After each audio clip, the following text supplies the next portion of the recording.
경기도 하남에 출마하시는 이창근 후보님을 모셨습니다. 네, 안녕하세요. 네, 안녕하세요. 네, 네. 이창근 후보님도 이 네. 정용기 의원님이나 뭐 박안수 네. 의원님처럼 아주 그냥 99.9%의 아유, 지지율로 네, 네. 당선이 됐으면 좋겠다. 아유, 감사합니다. 예, 지금부터 네. 왜 이창근 후보님이 99.9%를 받아야 되는지를 한번 네. 이야기해 보도록 하겠습니다. 네, 이번 총선은 모두들 아시는 바와 같이 세대 교체 인적 쇄신을 염원하는 총선입니다. 그리고 21대 국회에서는 일자리 등 경제 문제 해결을 가장 최우선적으로 해야 된다. 이렇게 우리 국민들이 손꼽고 있습니다. 저는 세대 교체의 적임자이고 인적 쇄신의 아이콘이라고 할 수 있습니다. 왜? 40대 젊은 경제 전문가입니다. 그러기에 젊은 경제 전문가로서 국민들이 염원하는 일자리 등 경제 문제 해결에도 바로 제가 곧 적임자입니다. 그게 바로 제가 선택받아야 될 이유라고 생각합니다. 아, 그러니까 네. 경제 전문가. 지금 경제가 그냥 뭐라고 말을 표현을 그렇습니다. 할지 모르게 네. 정말 뭐 그냥 거의 뭐 지하를 뚫고 네. 그냥 막 내려가고 있어요. 추락이 어딘지가 뭐 모르게. 끝이 보이지 않죠. 그러니까요. 이번에 코로나19 사태만 하더라도 코로나19 사태가 생기기 전만 하더라도 국내 민간경제연구소가 네. 우리나라 경제 성장률을 2%도 안 되게 전망했어요. 네. 하지만 코로나19가 처음 딱 발생하자마자 미국의 S&P라고 거기에서 전망한 게 한 1.6%. 네. 그런데 이제는 뭐 걷잡을 수가 없습니다. 올해 성장률이 마이너스 성장률로 갈 수도 있다. 왜? 2008년, 2009년 미국발 금융위기, 전 세계를 뒤덮은 금융위기, 그때 당시에 잠시 네. 마이너스 성장률이 있었는데 지금 그때보다 더 심각하다고 하지 않습니까? 그렇죠. 그런데 문재인 정부는 이번 추경만 보더라도 그나마 우리 미래통합당이 나서서 네. 추경의 재원을 조정하고 네. 제대로 된 추경을 해야 된다 해서 좀 조정이 됐지만 그러니까요. 그전에 어땠습니까? 여전히 모든 경제학자들이 포기하라고 하는 저를 포함 모든 경제학자들이 포기하라고 하는 소득주도 성장에 입각한 여전히 그들의 똥꼬집에 의한 추경을 고집했지 않습니까? 그러니까요. 그러다 보니 선심성 총선용 돈살포다 이런 비판을 받았고요. 네. 그것은 우리 미래통합당이 발목 잡기 위한 비판이 아니었습니다. 그렇죠. 경제학자들과 언론에서 냉정하게 보고 그런 비판한 겁니다. 왜? 단적인 예로 소비시장이 코로나19가 두려워서 나갈 수가 없는데 그렇죠. 어디서 소비를 하라고 상품권을 주니 쿠폰을 주니 그런 발상이 나온다는 얘기냐 이거죠. 그리고 저소득층을 위한다고 하지만 여전히 이전 소득에 불과한 네. 그게 문재인 정부의 소득 주도 성장에 기반한 선심성 돈살포였다는 거죠. 그래서 우리 미래통합당이 나서서 추경이라고 하는 건 정말 적재적소에 가장 충격을 받은 지역이 어디입니까? TK 지역이지 않습니까? 네. 그래서 TK 지역의 추경을 늘려서 2조 4천억 가까이 했고 그리고 가장 타격을 받은 계층이 소상공인 자영업자들인데 네. 하나 미스난 게 이제 소상공인 자영업자들 거기에 종사하시는 종사자분들이 일자리를 잃어요. 네. 그래서 그러한 분에 더 집중해야 된다 해서 이제 그쪽에 좀 집중이 됐단 말이죠. 네. 그래서 미흡하나마 우리 미래통합당이 제대로 된 추경 심사를 했기에 그나마 이런 결과가 올 수 있었다 이렇게 볼 수 있는 거죠. 저는 사실 그렇습니다. 이 미래통합당이 추경안에 삭감을 해야 되는 부분이 네. 생기는 것 자체가 네, 잘못된 추경안을 정부에서 가지고 온 게 아니냐. 그렇습니다. 네, 처음부터 아무 문제 없이 봤더니 정말 필요한 지원들만 있구나 네. 했으면 벌써 지난주에 통과가 돼서 그렇죠. 이번 주에 자금 집행이 이루어질 수 있었던 네, 상황 아니겠습니까? 맞습니다. 그런데도 불구하고 본인들의 경제 실정에 대한 그 실패를 메꾸기 위한 네, 2조 4천억의 추경안을 편성했다는 것만으로도 네. 되게 뻔뻔한 정부가 아닌가 이렇게 생각이 돼요. 맞죠. 그래서 저는 흔히 홍남기 우리 경제부총리를 네. 향해서 다른 방송에서도 얘기했는 게 대한민국 경제사령탑으로 경제수장으로서 저는 비겁하다는 용어를 많이 썼어요. 왜? 이번에도 어땠습니까? 코로나19 사태 기자회견 이렇게 운운하면서 눈물을 글썽이는 듯한 행위를 했지만 네. 결국 추경안을 제출하는 것은 정부 그것도 기획재정부입니다. 그게 쇼였다고 밖에 안 보이는 거죠. 네. 그리고 이때까지 모든 경제정책의 경제사령탑으로서 지금 해놓은 게 뭐 있냐는 거죠. 그러니까 말씀하신 것처럼 추경안도 제대로 된 추경안을 정말 혜택을 받아야 될 계층, 지원을 받아야 될 계층에 집중하고 그리고 그러한 지역에 집중을 했다면은 우리 미래통합당이 나서서 그렇게 싸우고 할 일이 없었겠죠. 그렇죠.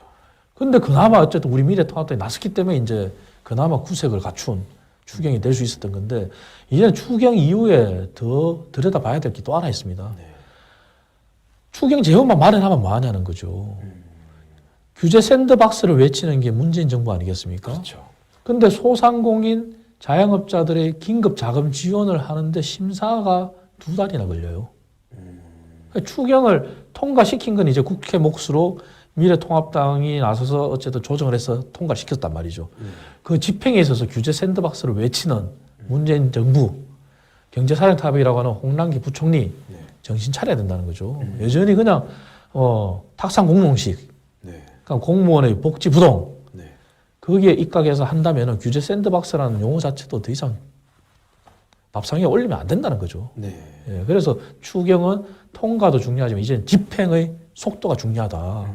그 부분을 말씀드리고 싶어요. 예. 아, 그러니까요. 이게 규제나 그러니까 경제를 좀 활성화시키려는 노력이 아니라 네. 어떻게 보면 모두가 다 못 살게 만들려는 그런 모습이 보여지고 네.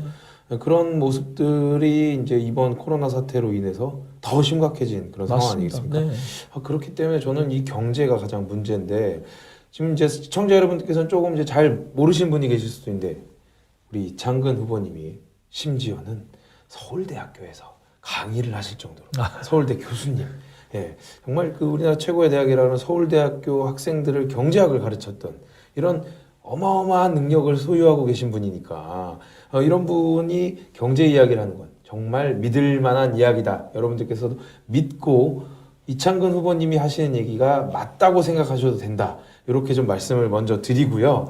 먼저 이제 그 앞에 얘기하셨던 그런 추경 말고 또 네. 지금 민주당 지자체장들이 정말 망언들을 쏟아내고 있습니다. 네. 재난기본소득이라는 네. 정말 얼토당토하는 현금 살포를 하려고 하고 네. 있어요. 그거에 대한 의견은 어떠신지요?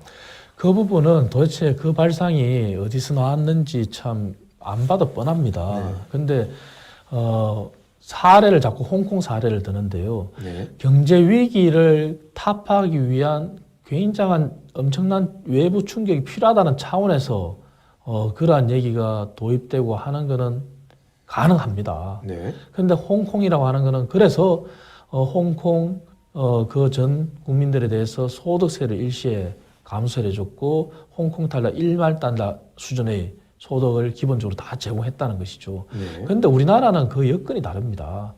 한때 그런 얘기가 생각을 할 수 있었던 거는 그만큼 경제가 심각하기 때문에 네.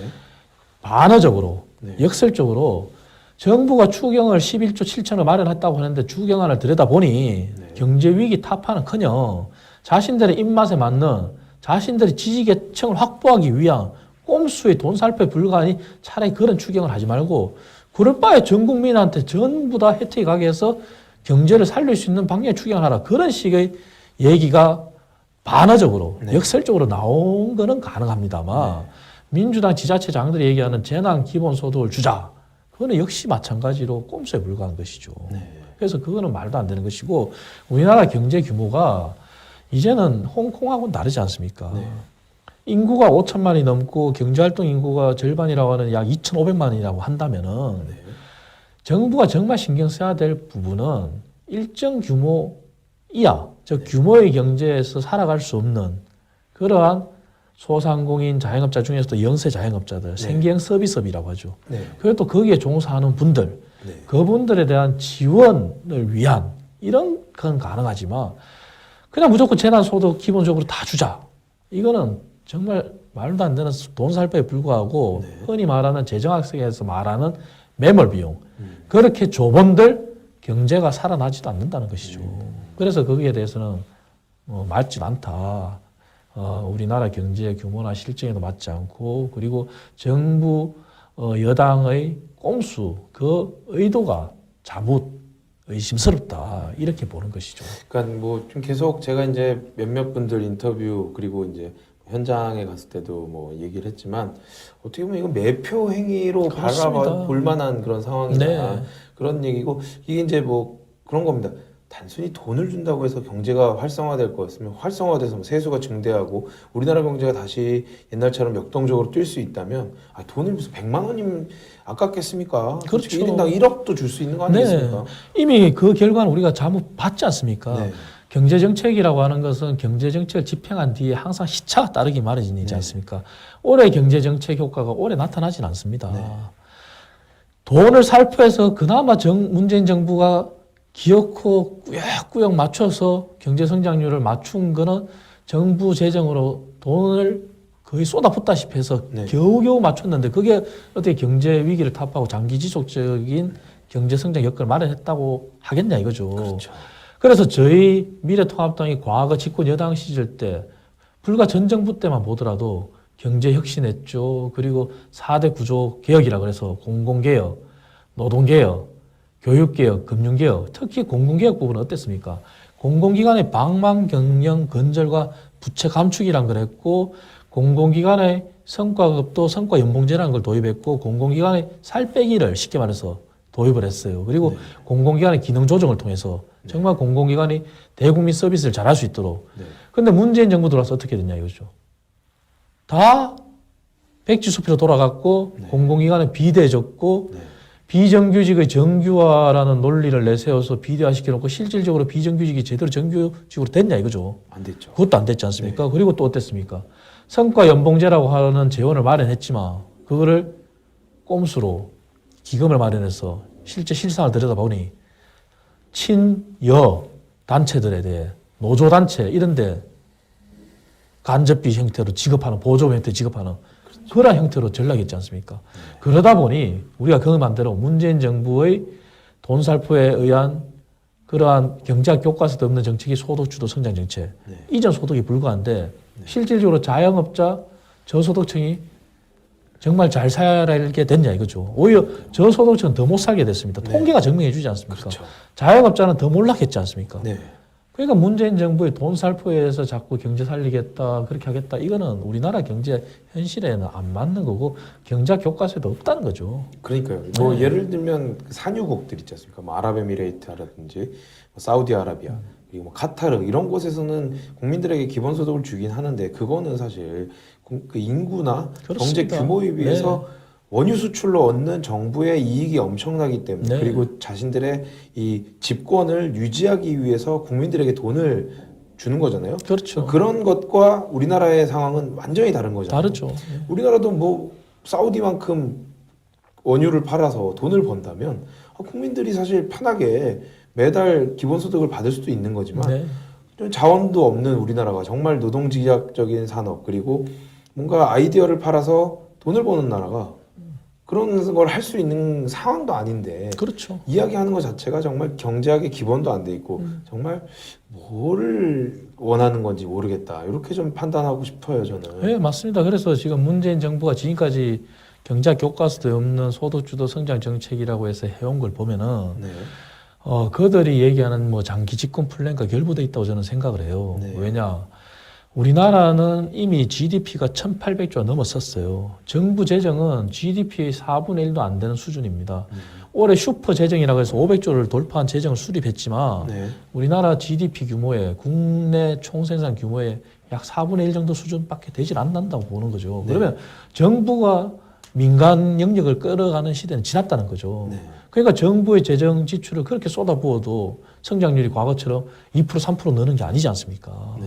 그러니까 우리나라는 이미 그런 시대에 지났는데 더 심각한 것은 문재인 정부가 그럼에도 불구하고 그러한 걸 하는 이유는 흔히 사회주의식 발상이 있지 않습니까? 네. 1%의 부르주아가 99%를 지급하는 그런 계급 사회를 만드는 그런 형태로 지금 바꿔가는 구조라고 보는 거죠. 그러니까 현장에서 어떻습니까?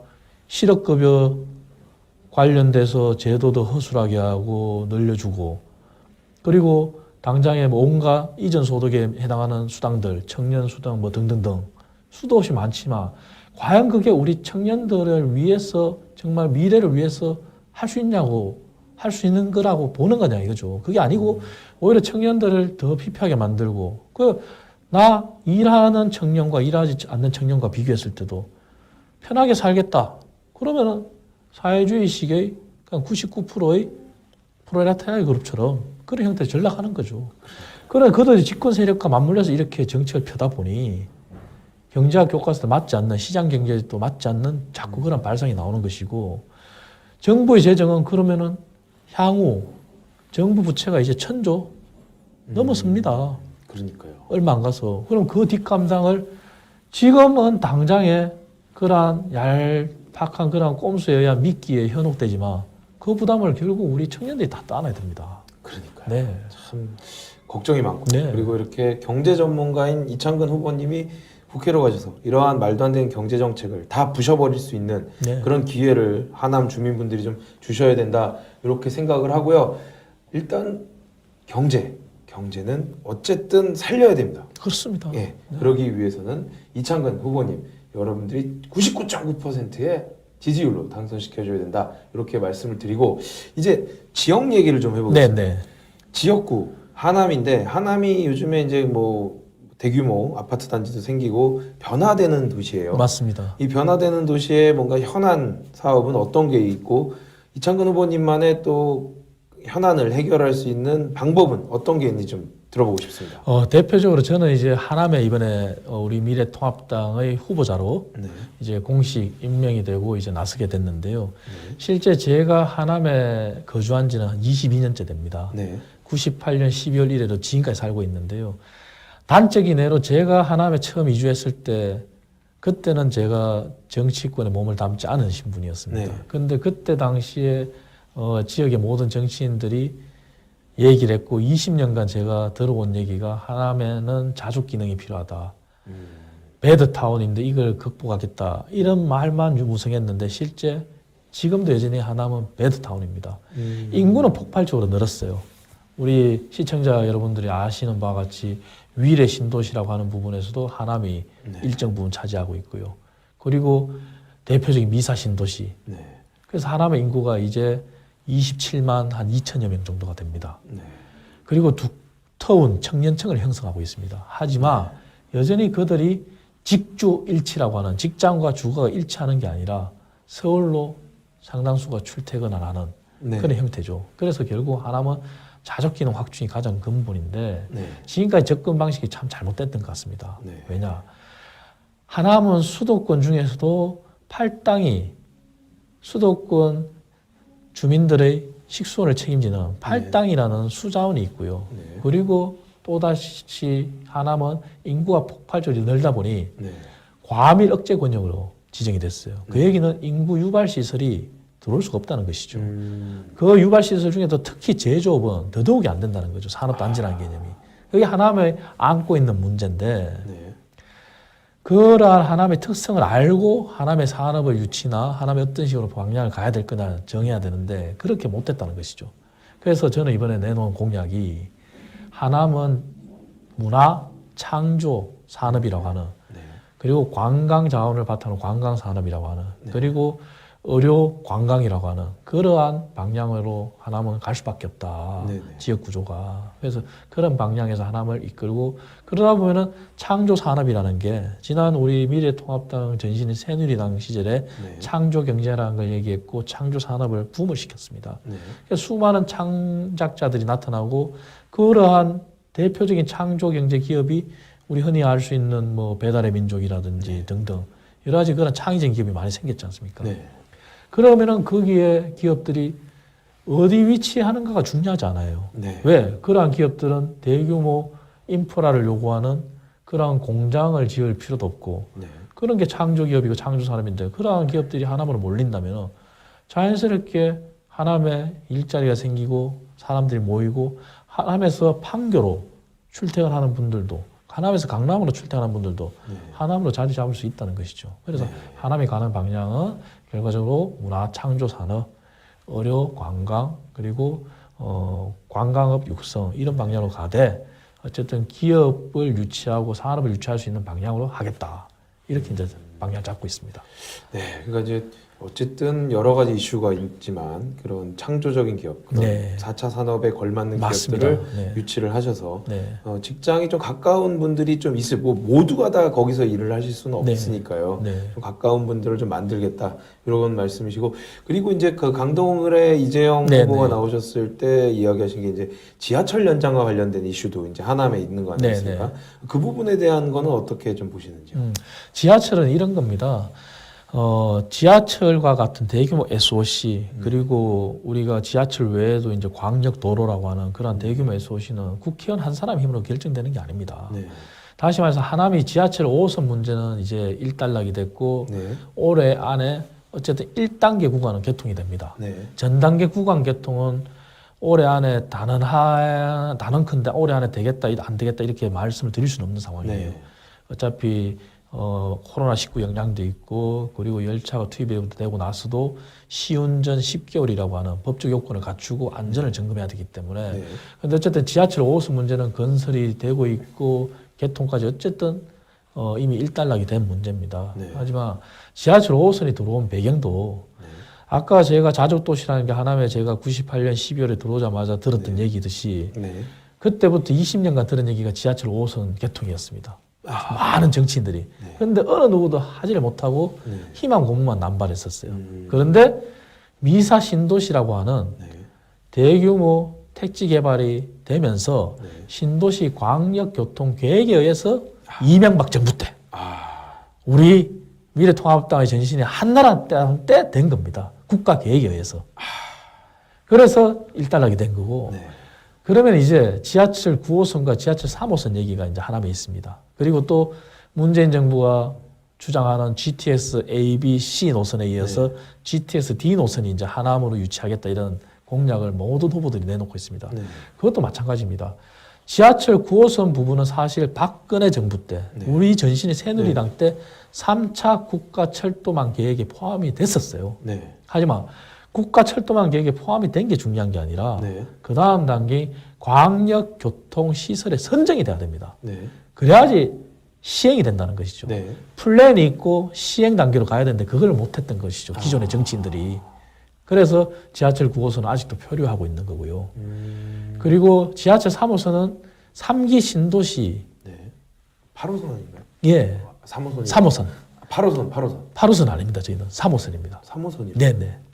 8호선은 다른 지역이고요. 아, 구리로 가는 건가요? 아. 하남은 3호선이 3기 신도시가 정부에 의해서 추진되면서 3기 신도시 광역교통 개선 대책의 일환으로 3호선 연장으로 확정이 됐습니다. 3호선은 저쪽 수서로에서 오금에서 이제 가밀지구 사람으로 있는 네. 가밀지구 그리고 신도시 지역으로 가는 아. 그래서 오히려 3호선이 네. 아까 말씀드린 신도시 광역교통 계획에 의한 5호선처럼 네. 3호선이 오히려 9호선보다 더 빨리 될 수 있는 그런 상황이 아니, 저는 계속 됐습니다. 3호선 얘기하시길 8호선을 얘기하시는 거 아닌가? 왜냐면 지금 아닙니다. 강동 갑 지역 보면 지금 그 8호선 연장 공사가 되고 맞습니다. 있는데 저는 그걸 잘못하신 건 네, 아닌가 했는데 아닙니다. 제가 잘못 알고 예, 있어요. 예. 그러면 그 오금에서 그 이제 올림픽공원 쪽으로 해가지고 하남 남부 쪽으로 그렇죠. 간다는 서남 거예요. 쪽으로 하남의 남쪽 네, 남쪽 지역으로 서남 쪽으로 해서 이렇게 가는. 서하남 IC 쪽 그쪽을 그렇습니다. 지나서 그러면 이제 5호선이 북쪽으로 이렇게 들어오면 네. 남쪽으로는 3호선 그렇죠. 그리고 가운데를 가로지르는 게 9호선이 되겠네요. 그렇죠. 9호선도 당초 3차 국가철도망 계획에 의해서는 5호선하고 노선의 형태가 비슷했습니다. 그래서 역시 북쪽에 위치하는데 네. 지금 9호선은 어쨌든 아까 말씀드린 대로 국가철도망 계획에 포함은 됐지만 광역교통시설에 선정이 안 되다 보니 네. 지금 늦어졌고 그래서 확정이 완전히 됐다고 볼 수가 없는 것이고 3호선은 신도시 광역교통 계획에 의해서 어쨌든 신도시 대책 때문에 네. 지하철 5호선처럼 더 빨리 이루어질 수가 있는 것이죠. 지금 그러니까 9호선 같은 게 지금 중앙보훈병원역까지는 그래서 연결했는데 고덕까지는 확정이 됐죠. 강동의 고덕까지는 네, 확정이 됐죠. 그러니까 거기서 이제 노선을 조금만 이제 틀면 네.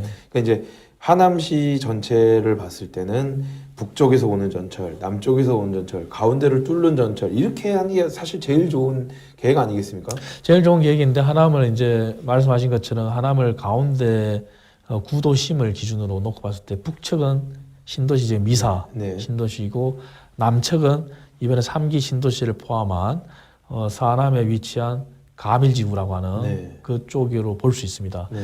그런데 이제 제가 생각하는 플랜은 9호선 부분을 가운데로 넣기는 네. 사실 쉽지가 않을 것 같아요. 네. 그래서 3호선과 5호선을 만나는 네. 교차하는 네. 그래서 문재인 정부는 3호선 역사를 하남 지역의 세계 역사로 하겠다고 이미 네. 선을 긋고 있지만 네. 저는 백지 상태에서 논의하자고 주장을 해요. 아. 왜? 말씀하신 것처럼 하남의 여건에 맞게 간다면 그거는 세계 역사가 아니라 5개 역사 될 수도 있고 6개 역사가 될 수도 있어야 된다는 거죠. 네. 그래서 하남의 가운데 중앙을 뚫는 거는 3호선과 5호선을 연결하는 차원에서 그렇게 가야 되기 때문에 신도시 지역에서 끝나지 않아야 된다는 거죠. 아. 안 끝나고 5호선과 연결되는 쪽으로 간다면은 비어있는 구도심의 가운데 부분도 네. 전철이 연결되는 그래서 하남이 교통축으로만 따진다면은 3호선과 5호선에 네. 의해서 서로 교차해서 남북 균형 발전이 되는 그런 형태로 갈 수 있는 것이죠. 그 지금 얘기 들어보니까 3호선, 5호선만 아니라 네. 아예 9호선 역도 거기에 한 역에서 네. 3개 노선을 다 탈 수 있는 곳이 만약에 생긴다 그러면 그렇습니다. 5호선 같은 경우에는 광화문, 그러니까 망심리나 이쪽으로 해서 광화문으로 해가지고 이제 강서로 가고 9호선 같은 경우에 강남을 뚫고 해서 이렇게 가고 네. 3호선은 이제 수서라든지 이런 쪽 남쪽 강남의 남쪽 지역으로 해서 또 강화문으로 네. 가니까 어떻게 보면 그 세 노선이 한 역에 만약에 모이게 된다면 하남 주민들은 어떻게 보면 출퇴근하는 것도 훨씬 편하고 네. 그리고 이제 꼭 차를 갖고 다니지 않아도 이제 편하게 이동할 수 있고 지금도 네. 보면 그 광역 버스들 있지 않습니까? 네, 네. 잠실역이나 네. 뭐 강변터미널 가는 그런 버스들이 사실 정말 콩나무 시루처럼 맞습니다. 꽉 차서 가는데 네, 네. 그게 좀 많이 좀 줄어들겠네요. 그렇죠. 그래서 9호선은 어쨌든 3차 국가철도망 계획에 의해서 이제 계획만 하다 보니 네. 이제 다시 4차 국가철도망 계획에 포함을 시켜서 네. 광역교통시설로 선정이 되게끔 노력해야 됩니다. 그래서 네. 그 노력을 저도 당연히 해야 될 것이고요. 네. 그렇다면 이제 9호선의 노선은 이제 백지 상태에서 다시 조정을 해야 되겠죠. 그래서 3호선과 5호선과 9호선을 만나는 그런 그림을 생각할 수도 있고요. 네. 어쨌든 하남의 전체적인 장기 지속적인 발전에 맞는 네. 그런 노선들을 마련해야 되겠죠. 그리고 말씀하신 것처럼 하남의 가진 이점이 네. 저는 표현을 이렇게 합니다. 폭넓게는 수도권의 동부 관문이다. 네. 그리고 좁게는 서울의 관문이다. 네. 우리 샌프란시스코가 미국을 들어가는 첫 관문이라고. 관문이라고 얘기하듯이 왜냐?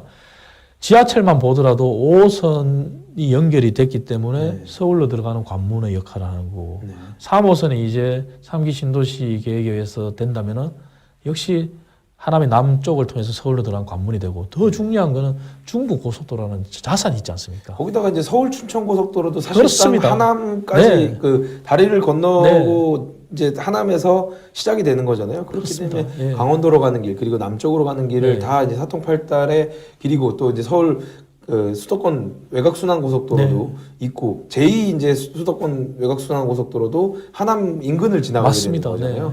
네. 그렇게 되면은 교통이 되게 좋기 때문에 발전 가능성이 무한한데 네. 그런데 이걸 문재인 정부에서 안 해준다는 거는 제가 봤을 때는 뭔가 이 좀 정치적 이해관계로 안 해주는 건 아닌가. 사실 이명박 대통령 때 그리고 박근혜 대통령 때 보면 이명박 대통령 때 특히나 그랬잖아요. 호남선, 이 전라선, 이 KTX를 공사를 시작한 건 바로 이명박 정권 때잖아요. 네. 이명박 네, 대통령께서 호남이 소외받는다는 얘기를 듣고 절대 그런 거 없다. 공사 바로 시작하자 네. 해서 지금 뭐 목포라든지 그렇습니다. 여수라든지 네. 순천 이런 곳에 KTX 다니게 네. 된 게 바로 이명박 대통령이 결단해서 그런 네. 건데 그럼 그 앞에 김대중 노무현 대통령 때는 도대체 뭐 했냐라는 걸 묻고 싶어요. 그렇죠. 그리고 문재인 정부 도대체 지금 뭐 하고 있냐라는 네. 얘기를 하는 겁니다. 기본적으로 교통이 잘 발달이 돼야 지역이 발전하는 거고 그거는 물론 수도권 과밀에 대한 우려는 있겠지만 전국 어디든 잘 뻗어나갈 수 있는 광역교통망을 잘 만들어준다면 꼭 그 수도권만의 발전이 아니라 전국의 발전으로 이어질 수 있는데 그렇죠. 전혀 아무것도 안 한다. 네. 저는 차라리 그 뭐 복지에 불필요하게 그러니까 낭비하는 현금성 복지를 하고 무슨 뭐 단기 일자리를 하는 그 돈이면 차라리 네. 고속도로를 하나 더 놓을 수 있고 맞습니다. 철도망을 더 놓을 수 있는데 도대체 이 정부 방향이 잘못돼도 정말 잘못된 게 아닌가 이렇게 생각이 되네요. 맞습니다. 그래서 직설적으로 얘기한다면 네. 지역 균형 발전을 하겠다는 정부가 네. 손을 놓고 있는 거나 다름이 없는 거죠. 네. 그러니까 경제 철학이나 경제 정책에 대한 마인드 기본이 안 돼 있는 거죠. 네. 그러면 지난 3년간 결과가 말해주지 않습니까? 네. 지역 균형 발전 됐습니까? 하나도 안 된 게 됐죠. 없습니다. 네. 그리고 SOC 투자는 오히려 더 죽이고, 그럼 SOC 투자는 정부 재정 지출에 의해서 정부 재정 지출이 경상적 지출과 투자적 지출이 있다면 투자적 지출에 해당하는 부분인데, 투자적 지출은 흔히 투자를 하면은, 기업이 네. 투자를 하면은 기업의 성장이 하듯이 네. 정부의 투자적 지출이 늘면은 재정의 투자 승수라 그래가지고 경제 성장이 더 하는데, 그러니까. 그 부분을 오히려 축소시키고 네. 자기들 직권에만 눈이 멀어서 아까 말씀드린 다시 돌아간다면은 돈 살포에 불과한 이전 소득에 불과한 네. 그러한 정책만 펴다 보니 네. 경제는 망가지고 네. 지역 균형 발전은 구호뿐이고, 그래서 문재인 정부 들어서 수도권 정책도 그렇고 비수도권 정책도 그렇고 우리가 흔히 말하는 지역 정책이 제대로 된 게 하나라도 있냐 이거죠. 오히려 지방선거 앞두고 선심성으로 막무가내식으로 예타 면제나 남발하고 네. 그게 문재인 정부였지 않습니까? 그게 문재인 정부가 지금까지 3년간의 경제 폭망을 이끌어온 문재인 정부의 경제 정책이었고, 그래서 이번 총선에서 우리 국민들이 피부로 느끼실 거라고 생각합니다, 저는. 그래서 네. 제대로 된 심판을 해야지만 우리 나라가 다시 정상 궤도에 올라갈 수 있다. 네. 지금 이 상태로 간다면요, 지금 쌓아놓은 거 문재인 정부 3년 만에 다 까먹었는데 이제 더 이상 까먹을 것도 없습니다. 네. 참 이제 쌀독에 쌀이 없는 네, 쌀 사러 갈 생각은 안 하고 네, 어디 남한테 돈이나 그냥 주겠다. 네. 집에 있는 돈 다 얻다가 버리는 이런 정부가 더 이상은 지속되면 안 된다. 이렇게 좀 생각이 되고 예, 오늘 뭐 참 선거운동 하셔야 되는데도 네. 불구하고 나와주셔서 감사하다는 말씀 네. 드리고요. 시청자 여러분께 마지막 인사 한번 부탁드리겠습니다. 네, 이번 4.15 총선은 정말 대한민국의 미래를 결정짓는 총선입니다. 문재인 정부 지난 3년여의 기간은 경제 폭망, 외교 무능, 안보, 무장 해제, 그리고 국론 분열의 시간이었습니다. 어느 정당이 과연 진짜 애국심 있는 정당인지 더불어민주당과 미래통합당 현명한 판단을 우리 국민들이 해 주실 거라고 생각합니다.